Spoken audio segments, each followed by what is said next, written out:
But this beer won't last forever. However, once this beer is done, this coaster holder will go back in the drawer, ready for when the next beer is cracked. That's a elite quote. Somebody write that down.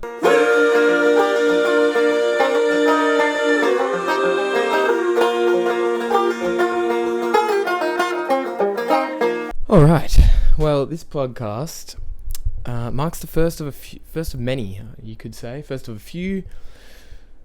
I suppose we've done many podcasts now, so I'd say first of many. So it is not only the first episode that doesn't feature young Jake. I think I've now missed out on 3 podcasts, maybe 2, I can't exactly remember.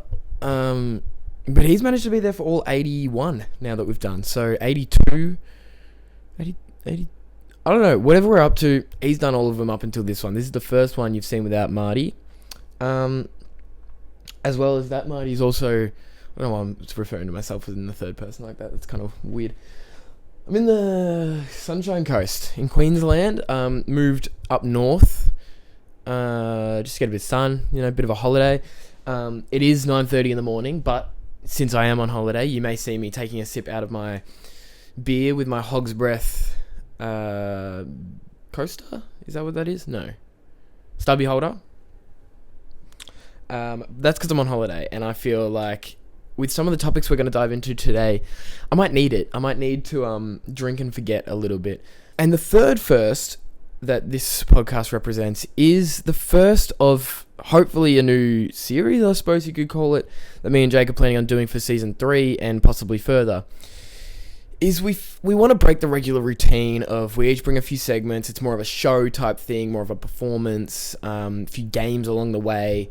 And we wanted to really hone in on a specific topic. So we're planning on hopefully doing this once a month, so one in every 4 podcasts, where we really just hone in on one topic and spend more or less the entirety of the podcast discussing that topic. So recently I've been getting into quite a few movies. I had to fly the plane over here. Well, I personally didn't fly the plane. Some bozo in the front seat did that, but I said I was willing to. Actually, when I got on the plane, I was seated in number 27, so towards the back of the plane. And I'm not sure if it was the weight distribution that they were worried about, but when I got there, they asked me if I was fit and able to handle an exit door. I said, more than. Matter of fact, if you get me in the front seat, we won't have to use the exit door at all, so it won't be a worry. But yeah, I sat in the exit aisle and it was good. Wouldn't say somewhat of a seat upgrade. I had a bit more leg space, which was good, but I was missing an armrest on my left side, which is usually how I decide to sleep. And so I ended up just laying over in the lap of the guy next to me. He was really good about it, though. He stroked my hair as I gently fell asleep, which was great. Oh, so a few movies that I've spoken about, which will come up later, was Interstellar. I watched that for the first time. Great movie. I'll give spoiler warnings before I'm about to spoil anything about movies, so don't tune out of the podcast just because you don't want to hear spoilers on Interstellar, a movie that came out at least 10 years ago now. And then I also watched recently Kunk. I'm actually not finished it, so I don't know why I'm acting like I have. Is Kunk on Life? I believe that's how you say it. Reminding me myself of her name. Something Morgan.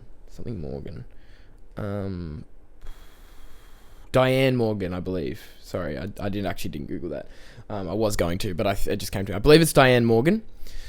She's hilarious in that. I would recommend everyone going and watching that. Obviously, Interstellar has the Anne Hathaway, the Matthew McConaughey, Matt Damon, Timothée Chalamet. Bunch of a great cast, both of them. What's his name? Alfred from the Dark Knight series. Something. I would recommend going and watching both those movies. One's hilariously funny, and the other one is Interstellar. What it got me thinking is, what a better way to kick off this series where we talk about the important stuff in the world and give you our answers on it. Let's talk a bit about the meaning of life. Not the meaning of life necessarily. So we're going to go through 3 phases on this pod. We're going to talk about the beginning of life, different theories on how life began. We're going to steer clear of the real normalized and cliche ones. And we're going to dive deeper into the slightly more peculiar ones. Then we're going to talk about the purpose of life. Why are we here? What are we doing? Yeah, what's the purpose of life? What indicates a successful life? And then we're going to round it out with what happens after life.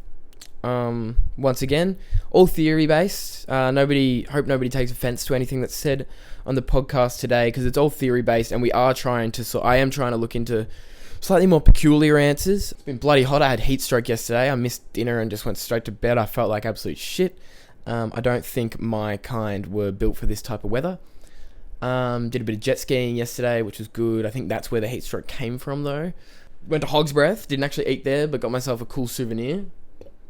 Beer and toothpaste. That is the flavour combo we were hoping for. But yeah, it's been a good little holiday. And I said to Jake that I would film a podcast up here, so he didn't have to do another lonesome one down there. All right, let's move into we'll call this Marty on Life. A clear plagiarism of Kunk on Life.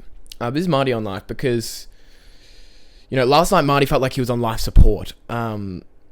And it really opened my eyes and opened my mind to, I had a splitting headache. I felt like I was going to throw up in the toilet, which if you know me, throwing up is, you might as well lock me in a coffin and bury me in the middle of the ocean. And it really opened my mind to, this could be the end. And so where are we going with this? I don't know where we're going with this. All right, so the starting of life.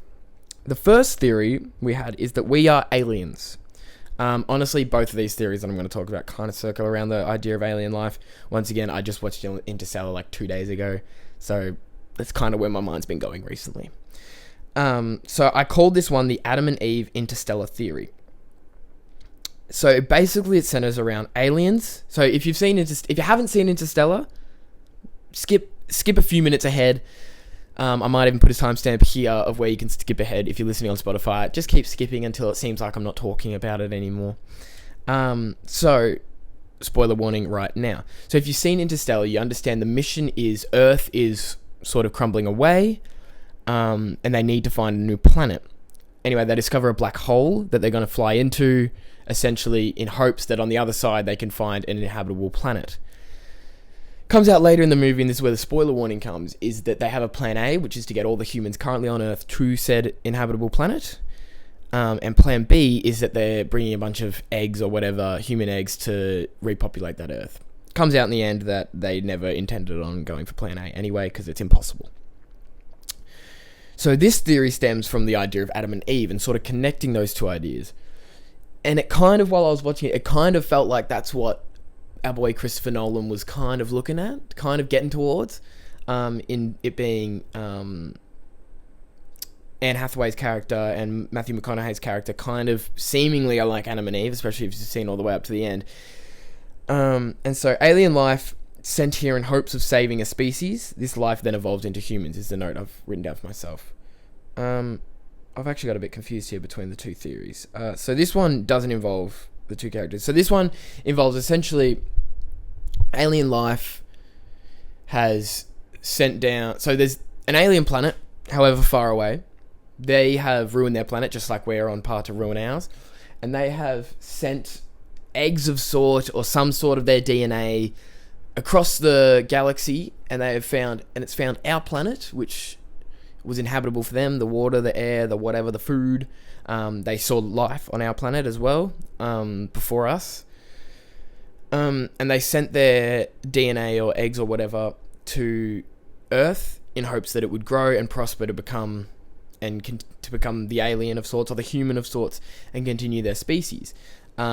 This one was centered around, not Adam and Eve, sorry, this one was centered around the idea of evolution, and we came from little organisms in the ocean that grew to be this, that grew to be this, that grew to be chimps, that grew to be humans. And to me, that just made complete and utter sense. Maybe they sent down a little rocket, landed in the water, these little eggs grew, and they might be an adaptation of the aliens as well. We might not be an exact copy. These alien organisms would have had to adapt to their climate in both the water and then both on land to create what we are today. My whole thinking behind these two theories that I'm going to talk about is how are we seemingly so different from every other living organism on Earth, from the plants to the animals? There's that consciousness that we have that not necessarily consciousness, but that higher level of intelligence that we have that no other living organism on the planet seems to have. Makes me think we're not exactly from this planet. If you've seen Victor Wembanyama, the NBA player, he's certainly not from this planet. So that's where we're trying to get into now. We're still evolving as people, as a species. And where did that all start from? So that's one theory. The next theory, I tried to see both sides of the same coin. Is sort of how this theory could fit into the evolution, or the science heads over there saying we grew from small organisms to what we are today. This one is for the religious people out there who, maybe believe in the creation of God and Adam and Eve and stuff like that. This isn't exactly the same story. So once again, I hope you don't get offended by this, because once again, I'm not saying this is it. This is just a theory that I linked to what I've been thinking about recently, to the story of Adam and Eve. And so this follows more closely the idea of Anne Hathaway's character in Interstellar and Matthew McConaughey's character in Interstellar. And it's the idea, very similarly, that they were aliens, or possibly even humans of sorts. We're just going to call them aliens from now. They were aliens that needed to leave their planet in hopes of finding a new planet to inhabit. A very similar theory is that these two aliens found Earth, landed here, and whether or not they had brought a bunch of DNA or used their own, we don't really know. I'm going based off the theory that they brought their own DNA, and they actually contributed to raising these alien species, or humanoid-like people. The main thing that this sort of conquers, that the Adam and Eve story doesn't, is the idea of incest. It's something that ponders my mind about the whole theory about Adam and Eve and the creation of God. Once again, God is an all-powerful being, so maybe you can't think about it too hard. But, Adam and Eve have children, and then Adam and Eve's children, where do they go from there? It's all a big question mark to me. This one sort of serves as maybe they brought a bunch of different DNA or alien eggs of sorts, and they grew them all and then raised them. This also helps for me. How did we acquire all our knowledge? We talked about last pod, the idea of Egyptians and how they just seem such higher advanced than any other human colony of sorts of the time. So the little note I've written here is Adam and Eve were aliens sent here to carry, protect, and raise a new alien species. They did this and passed on their knowledge before they died. Some of this knowledge has been lost through time, yet some remains as the core pillars of what makes us human.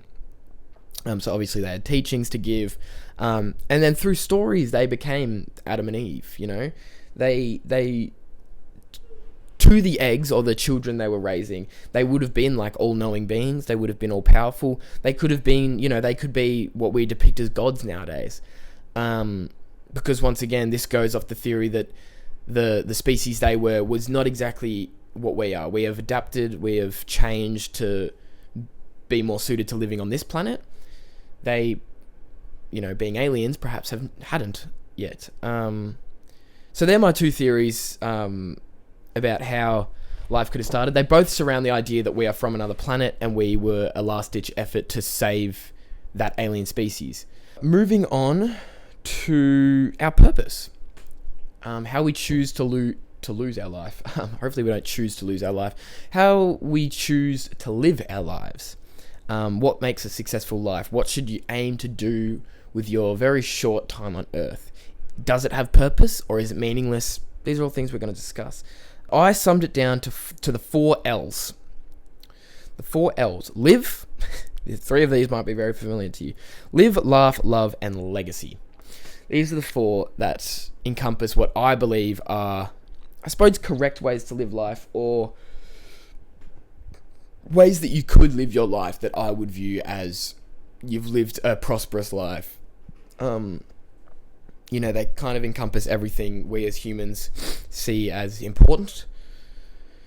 And so I'll get into the first point. The first point for me is live. So the little note I've written for live is live life to its fullest, don't take anything too seriously, and live in the moment. So this would be more of a carefree attitude to living. This, I suppose, would entail the idea that, we are here for 80 years of however long life on Earth has been going for, or life in the galaxy has been going for. Our lives really don't mean much. However, they mean everything to us as individuals. And so all we can do is just live them to the fullest, live every day as a new day. and enjoy every day. That's what this whole idea is based around. You know, make sure that every day you wake up, you live it to its fullest. You do everything you want to do, and you're not restricted by ideas that you have in your head of, you know, I need to do this, I have to do this, they said I have to do this. Just living your life how you believe, how you want it to be lived, so that when you're at the end of the road, you can sit back and think, you know, I did everything I wanted. You know, I maybe didn't do everything I wanted, but I did everything I could to be happy. The second of which is laugh. So the note I wrote for this is simply be happy. Surround yourself with people that make you happy, and make decisions only that will contribute directly towards your happiness. This is sort of the Jake and Marty approach to life. Is once it's similar to live, is don't take life too seriously, but it entails more around, you know, live is more surrounding experiences. Go out there, experience everything, do everything. Go to Hog's Breath just because you've heard how great they are. But laugh is more about being happy. You know, the people you surround yourself with. You know, life's not about what you're doing, it's who you're doing it with. Alternatively, I think love drives us. Love for your children, love for your family, love for your siblings, love for your parents, and love for your partner. I believe that is one of the key driving forces. You know, you see all these videos of, you know, older people who have maybe lost their life partner, and they just seem so sad, man. It's I wasn't actually watching, I was watching on TikTok that movie with Tom Hanks in it, and he talks about, you know, his partner had passed away, and she was like simply the reason he got up in the morning. That it is a very real feeling that is maybe incomprehensible to the human mind of what it actually is. You know, you could chalk it down to chemicals firing in your brain and all that sort of stuff, but I believe it's much more than that, and I believe that you are depriving yourself of one of the greatest highs in life if you avoid love. It's the most important part of leaving a legacy, isn't to be remembered, because once again, you talk about 10 generations from now, I highly, highly doubt, unless someone on the earth right now manages to get us to Mars, I don't know. I reckon there's a handful of us that will be remembered in 10 generations from now, if that.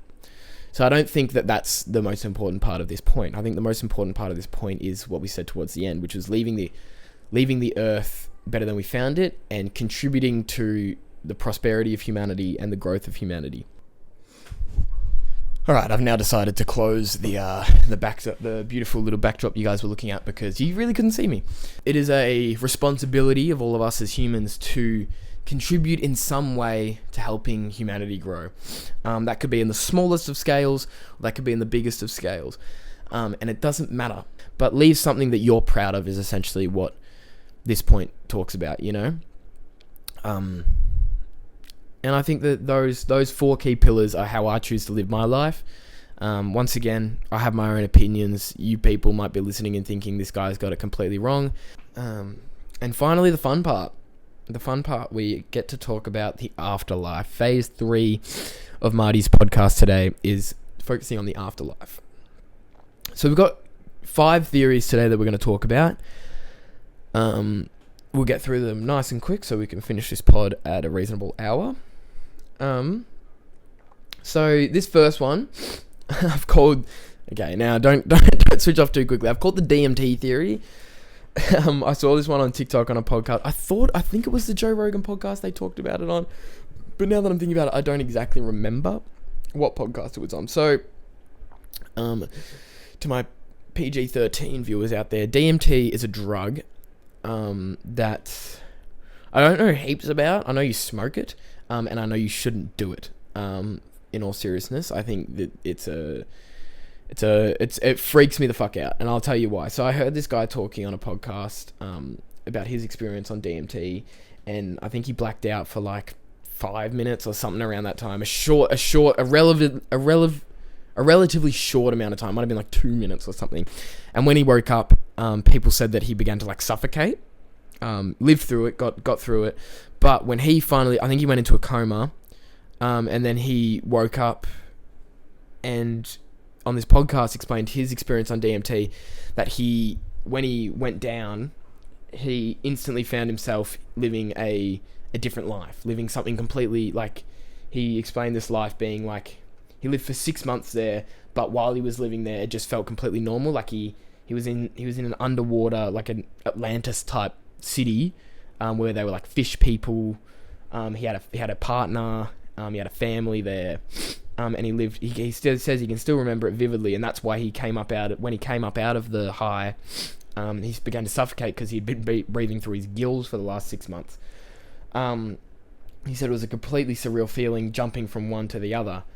But this theory surrounds the brain, and the study showing that after you die, the brain lives on for 7 minutes, I think around 7, just short of 7 minutes after someone dies. And the brain waves that were studied on a dead man showed, I'll read the note as well. So studies showed that the brain will stay active and alive for nearly 7 minutes after a person has died. During this time, your brain not only shows signs of concentration, dreaming, and memory retrieval, but also that it responds very similarly to the brainwaves of a person on DMT. One theory is that after we die, those 7 minutes will take an eternity, and we will either be destined to live a life of our best memories or our worst memories. In brackets, I've put the idea of heaven or hell.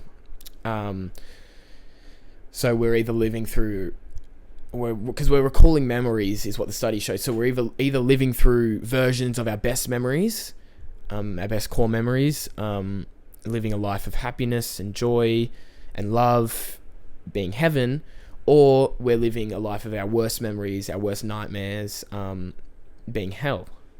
So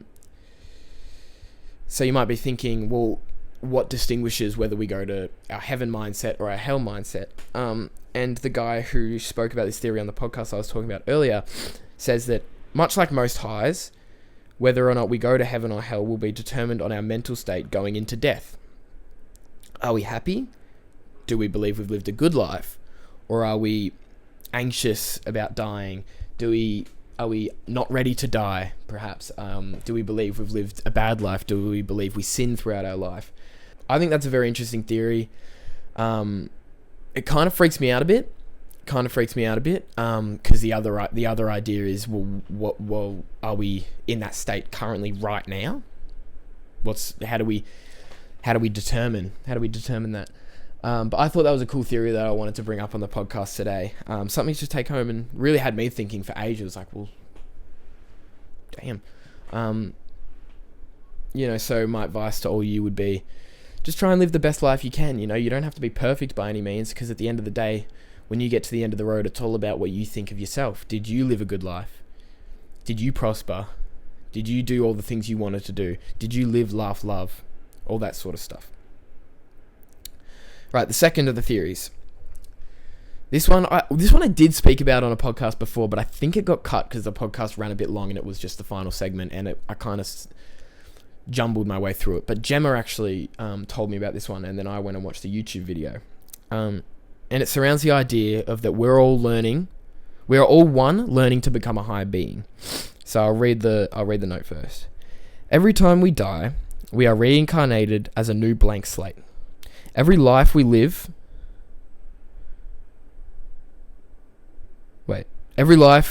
though we can't remember right now, is kept in a log within us. Slowly but surely, we fail, we succeed, and we learn over and over again until we are ready to transcend our learning phase and become a higher being. So this is kind of the idea of reincarnation. However, is also... This is kind of the idea of reincarnation, but it's a kind of a different take on it. It surrounds the idea that when we die, we meet with our assessor of sorts, who is a higher being, and he explains to us that our life did have purpose. Our life was a stepping stone towards, all the mistakes we made, all the lessons we learnt. It's kept. There's a log kept of that. And once we have, almost become a perfect being, we are then allowed to transcend what life as we know it and become that high being and joining the rest of the high beings. The other interesting thing about this theory is that it would mean that we are all one in a sense. So your life, my life, your Aunt Susie's life, Joe Schmo from down the street, his life, everyone's life for all of humanity has all been to achieve this goal. We are all one. We are all working to become that one eternal being. And when we do, all of our memories will be in that eternal being. All of the lessons we learned, all of the successes, all of the failures will all be in that one higher being. I would encourage you all to go watch it. I think it's called The Egg on YouTube. I would encourage you all to go watch that after this podcast. Very interesting theory. It's one of my favorites. It makes you feel as though your life has purpose, but also I just think it's a cool theory. I would encourage you all to go to get a better understanding of what I'm talking about. I believe it's called The Egg on YouTube. Go and watch it. It's pretty cool. All right. Moving on to our last 3 theories. These are all ones I Googled, because those are all ones I either knew about and sort of adapted my own thinking to. These are all ones I Googled. So we're going to work through them one after the other before we finish off the podcast. So this one's called Our Consciousness Will Continue in Other Universes. Another belief is that we never really die at all. Doctor and medical researcher Robert Lanza argues that biocentrism, that our current scientific worldview is all wrong. Consciousness creates the cosmos, not the other way around. He points to the role of the observer in quantum mechanics to propose that we generate our own reality, this theory of everything. There may be many universes, some of which will include other versions of ourselves. Death, Lanza claims, is therefore just an illusion. Our consciousness will always exist, moving through infinite universes of the multiverse. So the way I interpreted this, once again, I could be wrong, but when I read this, the way I interpreted it is that our consciousness is in no way reliant on our physical being. You know, when we die, it's kind of spiritual. When we die, our spirit will leave our body and find a new home of sorts. And, you know, when it finds a new home, it could, you know, then start as a blank slate. I don't know. But similar to this coaster holder here and this beer won't last forever. This beer will be sunk probably not by the end of this podcast. I'm moving quite slow through it. It was probably 9:30 in the morning. It was probably too early to crank an Asahi. But this beer won't last forever. However, once this beer is done, this coaster holder will go back in the drawer, ready for when the next beer is cracked. That's a elite quote. Somebody write that down. So yeah, i.e. the coaster holder being the spirit and the beer being the physical self. All existence ends. In Lewis Carroll's novel, Through the Looking Glass, Alice is told that she is a part of the dream of the slumbering king. When he wakes up, she'll flicker out like a candle. It's a clever allusion to idealism and the problem of other minds. How do we know that other people and the outside world really exist? Our only direct experience is of our own mind. One extreme solution is fuck these scientists, man. I swear they're making up words to piss me off. Metaphysical soulfullism. The belief that only the self actually exists. But this means that when the self dies, the whole universe will die too, extinguishing like a candle. I don't like this theory. This theory scares the shit out of me because it quite literally means our life is both meaningless and the only thing that matters. This kind of centers around the idea of nothingness and a simulation. So the idea of nothingness kind of proves this theory right to me, is that if I die and to me there is nothing after death, then realistically in my mind, my experience, although it might not be the whole truth, that I was everything, I was existence, I was the creator of all of this. If I die and wake up in a completely foreign land, foreign experience, foreign everything, then I'd wake up and they said, we plugged you in and this is what you built, you know, this life of humanity, Fortnite, the battle pass, all that sort of stuff. I'll not only be very proud of myself if that's the case, but I'll be pretty down, you know, that everything I knew and loved was just fake and not real. Although there is an argument to be made there, it was very real. I don't know. All right, and finally, the eternal return. If time is infinite, all possible events will occur over and over again, this would leave us trapped to a kind of infinite loop, forced to repeat our actions again and again, reliving the exact same life as well as all possible variations. The idea of eternal reoccurrence haunted German philosopher Friedrich Nietzsche, who felt it was both the heaviest of burdens and something we have to embrace in order to affirm our lives. In modern times, it's been used to explain our sense of déjà vu. It's hard to know what to hope for. While eternal reoccurrence makes our lives, and history unbearably heavy, those opposite idea leaves our lives light but fleeting. So I suppose it's the idea, once again, how I interpret that is it's the idea that, everything that can happen will happen. And so the idea, the life I'm living right now, what they sort of seem to talk about in there is that the life I'm living right now with the exact same decisions will happen over and over again because, there's an infinite time, I guess. Sorry, I read these over breakfast, but I was also pretty interested in my buttermilk pancakes that I was eating. Just trying to recover from the coma I went into last night. So I didn't quite interpret these heavily. So you kind of watching my thought process along with this one. So they talk about it being a burden to because you sort of maybe feel like you have no control over your life. That's what they talk about, déjà vu. You've done it before. And so some people may look at that and feel burdened by that. You're kind of trapped to live your life how it's meant to be lived. But you can also, as they said there, you can also interpret that as maybe a little bit of a weight off your shoulders. Nothing you do really matters, so just do what makes you happy. So I don't see that one as a particularly negative one. I don't really understand it fully, if I'm being honest. But yeah, I suppose it just centers around the idea that, once again, we're here for a very short amount of time. We don't really know what's going on. Everything we've talked about today could be wrong. Something we've talked about today could be kind of correct. We don't really know. And so I think everything we've talked about today sort of encompasses what I was talking about during the purpose of our life. We don't know why we're here. We don't know where we go. So all we can do is enjoy the ride while we are here and, try and live in the most moral way we see fit. All right, well, that just about... Oh, another thing I wanted to add as well, just before we go, just because it was kind of on the same path, isn't really, but I saw it on TikTok.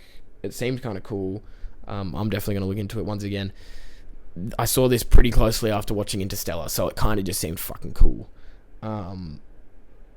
Was this... System full of planets we know are there, but just can't see. Well, tonight and for the next few weeks, you can. It's called a planetary parade, when the planets align as they orbit the sun.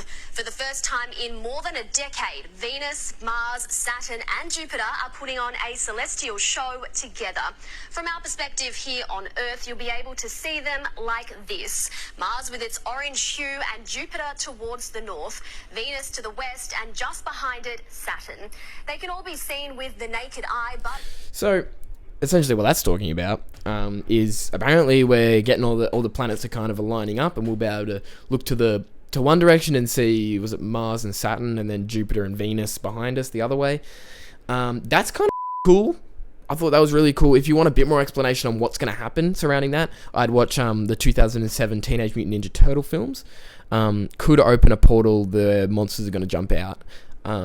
We don't really know, but I would recommend all going and watching that film, because regardless of whether that's going to happen or not, it is a fucking masterpiece, that film. I rewatched it the other day for the first time as an adult, and my goodness, it's just a brilliant film. That scene with Raphael and Leo up on the roof, killer film.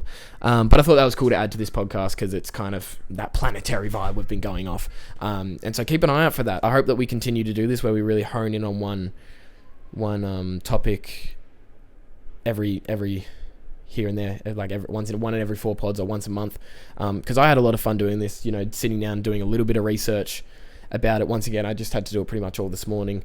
I woke up quite early this morning, but that near-death experience last night really had me thinking. I love you all, and see you next week. I'm gonna do that again because I had a voice break. See you next week.